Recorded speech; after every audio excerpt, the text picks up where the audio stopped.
ನಿಮ್ಮ ಬೇರೆ ತರಹದ ರಾಜಕಾರಣಿಗಳು ಪುಂಡ್ರು ಪೋಖ್ರಿಗಳು ಪುಡಾರಿಗಳಲ್ಲ. ಯಾವ್ದೇ ರಿಯಲ್ ಎಸ್ಟೇಟ್ ಕೆಲಸ ಇಟ್ಕೊಂಡು ನಿಮ್ಮ ಹತ್ರ ಬರೋದಿಲ್ಲ. ನಾನು ಇಲ್ಲಿ ತನಕ ಯಾವನೊಬ್ಬನನ್ನು ಇವನು ನಮ್ಮವನು ಬಿಡಿಸಿ ಅಂತ ಯಾವ ಪೊಲೀಸ್ ಸ್ಟೇಷನ್ಗೂ ಹೋಗಿಲ್ಲ, ಯಾವ ಪೊಲೀಸ್ಗೂ ಫೋನ್ ಮಾಡಿಲ್ಲ ನಾನು. ಓಕೆ, ಆಮೇಲೆ ಯಾವುದೇ ಯಾವುದೇ ಸಬ್ ಇನ್ಸ್ಪೆಕ್ಟರ್ಗಳು ಬಂದ್ರೆ ಊರಲ್ಲಿರುವಂತ ಯೂಶುವಲ್ ಸಸ್ಪೆಕ್ಟ್ಸ್ ಅಂತ ಏನಿರ್ತಾರೆ, ಗೂಂಡಾಗಳು ಪುಡಾರಿಗಳು ಪುಂಡ್ರು, ಅವರು ಬೊಕೆ ತಗೊಂಡು ಸ್ವೀಟ್ಸ್ ತಗೊಂಡು ಹೋಗ್ತಾರೆ. ಇಲ್ಲಿ ತನಕ ನಾವು ಅದನ್ನ ಕೊಟ್ಟಿಲ್ಲ. ಅದನ್ನ ಈಗ ಮಾಡ್ತಾ ಇದ್ದಾರೆ, ಸರಿ ಮಾಡಿ ಅಂತ ನಾನು ಬೆಂಗಳೂರು ಕಮಿಷನರ್ಗೆಲ್ಲ ಪತ್ರ ಬರ್ತಿದ್ದೀನಿ. ಎಲ್ರಿಗೂ ನಮಸ್ಕಾರ. ನಾನು ನಿಮ್ಮ ಪ್ರೀತಿಯ ನವೀನ್ ಮಾತಾಡ್ತೀನಿ. ನಮ್ಮ ಆಯ್ಕೆ ಆಗುವ ಜನಪ್ರತಿನಿಧಿಗಳು ಇವತ್ತು ನಮ್ಮ ಸೇವೆ ಮಾಡದೆ ನೂರಾರು ಕೋಟಿ ಭ್ರಷ್ಟಾಚಾರ ಮಾಡಿ, ನೂರಾರು ಕೋಟಿ ಕೊಳ್ಳೆ ಹೊಡೆದು, ಕ್ರಿಮಿನಲ್ಗಳು, ಮಾಜಿ ರೌಡಿ ಶೀಟರ್ಗಳು, ಅತ್ಯಾಚಾರಿ ಆರೋಪಿಗಳು, ಇಂಥವರೆಲ್ಲ ಪರಮ ಭ್ರಷ್ಟರು, ಅಯೋಗ್ಯರೆಲ್ಲ ಇವತ್ತು ನಮ್ಮನ್ನು ಆಳ್ತಾ ಇದ್ದಾರೆ. ಅಂತಹ ಒಂದು ದುರ್ದೈವದ ಪರಿಸ್ಥಿತಿಯಲ್ಲಿ ನಾವೆಲ್ಲ ಇದ್ದೀವಿ. ಈ ಬಾರಿ ಶಿಗ್ಗಾವಿ ವಿಧಾನಸಭಾ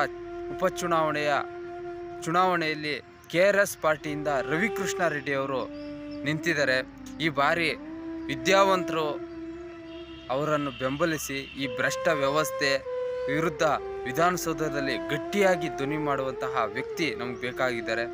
ನಿಸ್ವಾರ್ಥವಾಗಿ ಈ ಭ್ರಷ್ಟ ವ್ಯವಸ್ಥೆಯನ್ನು ಬದಲಾಯಿಸಲು ಹಗಲಿರುಳು ಶ್ರಮಿಸುತ್ತಿರುವ ರವಿಕೃಷ್ಣ ರೆಡ್ಡಿ ಅವರನ್ನು ಈ ಬಾರಿ ಚುನಾವಣೆಯಲ್ಲಿ ಬೆಂಬಲಿಸಿ ಕಡುಭ್ರಷ್ಟ ಅಯೋಗ್ಯ ಪಾರ್ಟಿಗಳನ್ನು ಈ ಬಾರಿ ಶಿಗ್ಗಾವಿ ವಿಧಾನಸಭಾ ಉಪಚುನಾವಣೆಯಲ್ಲಿ ಧಿಕ್ಕರಿಸಿ ಒಬ್ಬ ಪ್ರಾಮಾಣಿಕ ಚುನಾವಣಾ ವ್ಯವಸ್ಥೆಗೆ ಶಿಗ್ಗಾವಿ ವಿಧಾನಸಭಾ ಕ್ಷೇತ್ರ ಈ ಬಾರಿ ಒಂದು ಮಾದರಿಯಾಗಲಿ, ರಾಜ್ಯಕ್ಕೆ ಮಾದರಿಯಾಗಲಿ, ಕಡುಭ್ರಷ್ಟ ಪಾರ್ಟಿಗಳನ್ನು ಈ ಬಾರಿ ಚುನಾವಣೆಯಲ್ಲಿ ಸೋಲಿಸಿ ಪ್ರಾಮಾಣಿಕರಿಗೆ, ಈ ವ್ಯವಸ್ಥೆ ಬದಲಾವಣೆಗೆ ನಿಸ್ವಾರ್ಥ ಸೇವೆ ಮಾಡ್ತಿರುವವರಿಗೆ, ಈ ಲಂಚ ಬಾಕ ವ್ಯವಸ್ಥೆ ವಿರುದ್ಧ ನಿರಂತರ ಹೋರಾಟಗಳು, ಸಾಮಾಜಿಕ ಜನಾಂದೋಲನವನ್ನು ಮಾಡುತ್ತಿರುವ KRS ಪಾರ್ಟಿಯ ರವಿಕೃಷ್ಣ ರೆಡ್ಡಿ ಅವರನ್ನು ಈ ಬಾರಿ ಚುನಾವಣೆಯಲ್ಲಿ ಆಯ್ಕೆ ಮಾಡಿ ವ್ಯವಸ್ಥೆ ಬದಲಾಗಲಿ, ನನ್ನ ದೇಶ ವಿಶ್ವಗುರು ಆಗಲಿ, ಈ ದಂಧೆಕೋರರು ಕಡುಭ್ರಷ್ಟರು ಅಲ್ಲ ಮನೆಯಲ್ಲಿರಲಿ.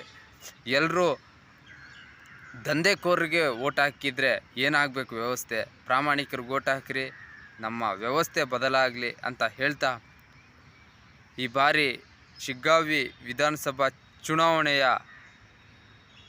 ಆಯ್ಕೆ ರವಿಕೃಷ್ಣ ರೆಡ್ಡಿ ಆಗಿರಲಿ ಅಂತ ಹೇಳ್ತಾ ಇನ್ನೂ ಹೆಚ್ಚು ಕಂಟೆಂಟ್ ತೊಗೊಂಬರ್ತೀನಿ. ನಮ್ಮ ಫೇಸ್ಬುಕ್ ಪೇಜ್ ಫಾಲೋ ಮಾಡಿ. Thank you.